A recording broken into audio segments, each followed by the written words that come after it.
చిన్న చిన్న సంబరాలకే BJP party కార్యకర్తలు బొబ్బ బొబ్బ చేస్తారు. అట్లుంటది మాతోని అన్నట్టు చేస్తారు.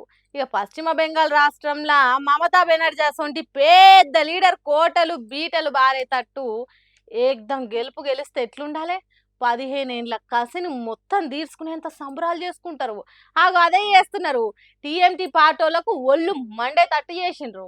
జై శ్రీరామ్ జై జిందాబాద్ జిందాబాద్ జిందాబాద్ జై శ్రీరామ్ జై శ్రీరామ్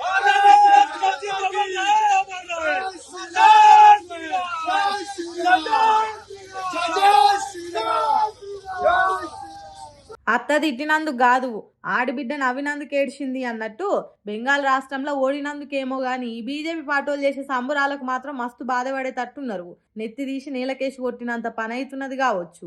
మరి బీజేపీ పార్టీల మజాక కోసి కారం పెడితే ఎట్లా మంట మండుతుందో, ఆ మంట మీద మసాలా చల్లితే ఇంకెంత మండుతుందో అంతకంటే ఎక్కువ చేస్తారు. తృణమూల్ కాంగ్రెస్ సీఎం క్యాండిడేట్ మమతా బెనర్జీ 15 ఏండ్లు పశ్చిమ బెంగాల్ ను పరిపాలించిన బెంగాల్ ఐరన్ లేడీ మమతా బెనర్జీ ఇంటి ఏరియాకు పోయి జై శ్రీరామ్ అని మొత్తుకుండ్రు.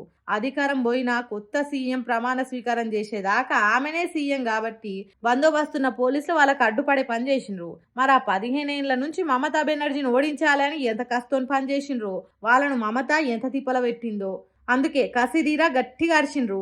వీధులు దద్దరిల్లి దడుచుకునే తట్టయినాయి అనుకో రాదుండ్రి.